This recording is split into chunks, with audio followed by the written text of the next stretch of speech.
education. We want a revolution.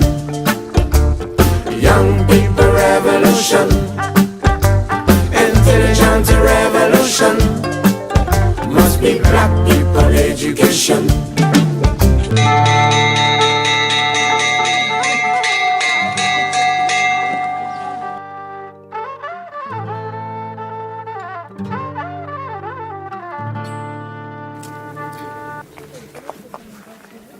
I have 3 brothers and 2 sisters.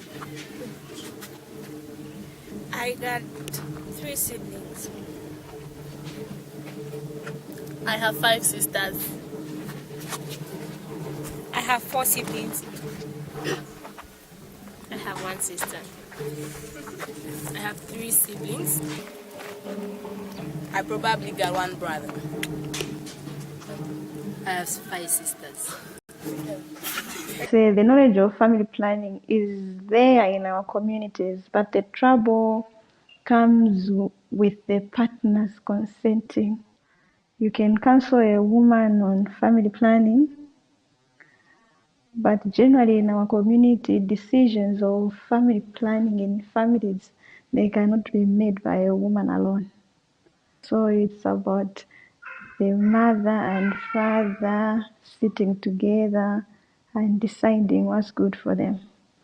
So if the husband is not convinced, and usually the husbands don't come to the hospitals, you'll find that a woman who's aware of these methods might end up not using, even if they wanted to, because maybe the partner says no.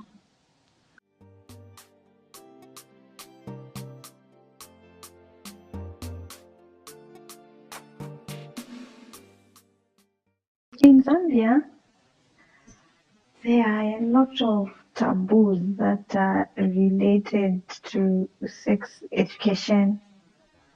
There's been a lot of debate as regards the introduction of sex education, even in our schools.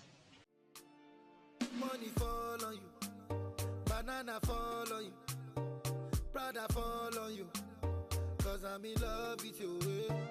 Money fall on you, banana fall on you, paparazzi follow you, cause I'm in love with you. Are you done talking? Tell me, baby. Sexuality education we did in course which is known as comprehensive sexuality education. Now, comprehensive sexuality education is kind of education where you do not hide anything from the learners. You teach them anything that they need to learn to know about their sexual life. We teach about the use of condoms. We teach about the use of family planning. We teach about how they can contract HIV and AIDS, all those things we teach them.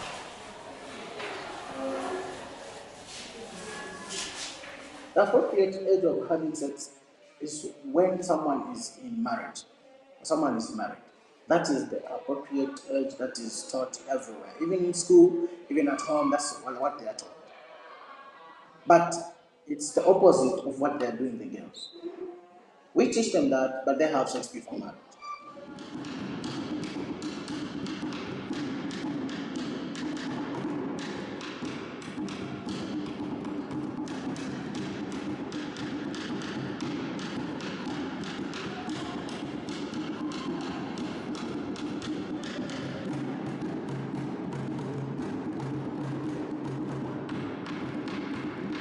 We do have education about sex.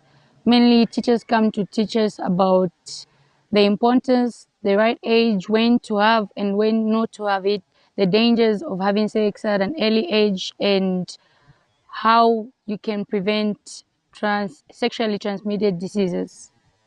Like there's a required age for somebody to have sex and when not to have sex.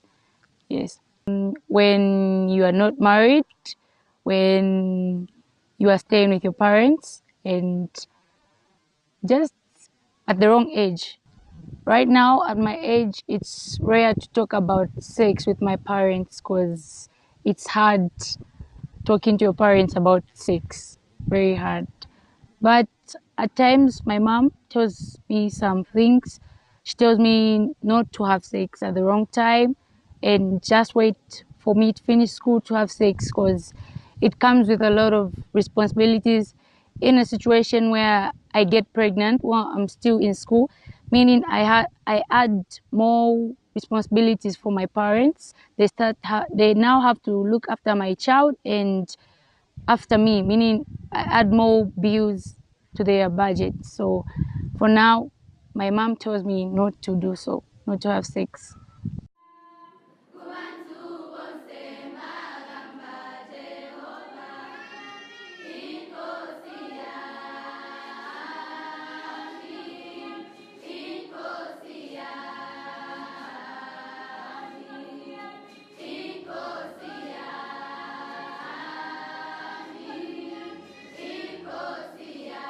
Zambia is a Christian nation, and so most of the sex education that goes on, especially in schools and just even in the urban areas, mostly it's based on the Christian faith. So there's been a lot of concerns with this policy where the government is trying to advocate for contraceptives in girls in school, so they should have easy access to contraceptives, because the argument is that whether we want to acknowledge it or not, the problem is there. Teenagers who indulge in sex and hence who have these teenage pregnancies.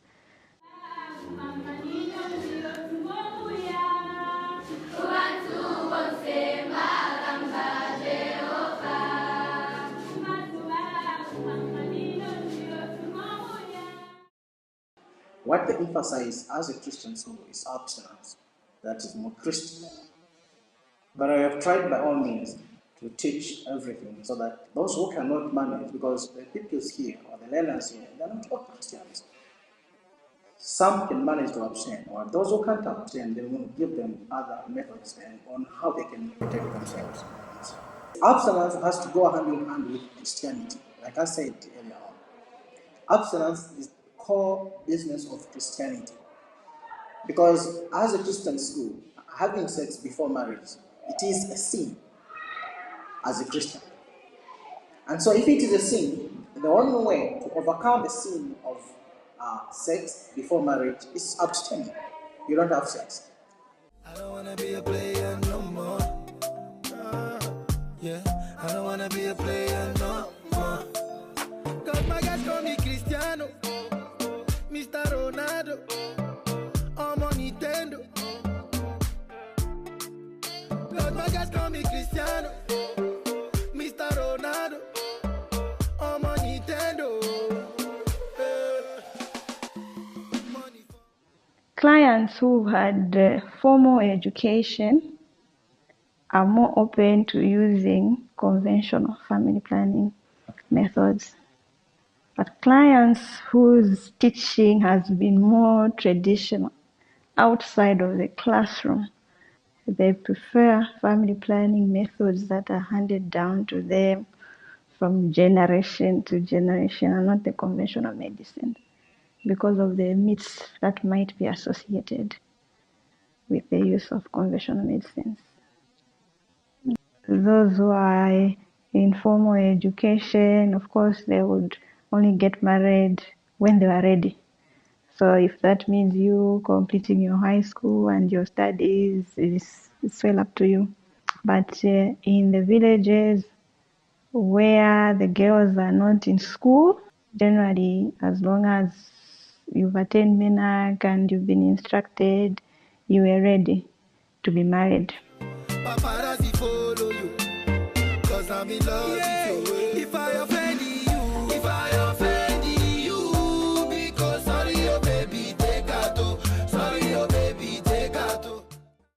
In Lusaka, people get a lot of information because there's a lot of technology there, and in rural areas like Macha, like this place, it's rare to have information about sex, HIV, and AIDS, STIs, all that information. So I think there's a very big difference between these two places. So I think the husband decides on how many children he should have, the name of the children, especially in our culture. The husband, because he's considered to be the head of the house, I'd also want to have a say in it, not only my husband. I'd want that we talk, the both of us, we debate on one thing, talk about, yeah.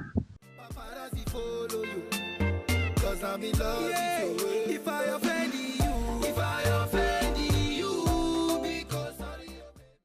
In our culture, the man who is the head of the family usually makes most of the decisions pertaining to how the family will live. The mother's role is primarily to bear children, take care of those children, and raise them into responsible adults. So usually the mother doesn't get to choose what the family beliefs will be. It depends on who the head of the family is and what their beliefs are, and then the wife kind of just follows through.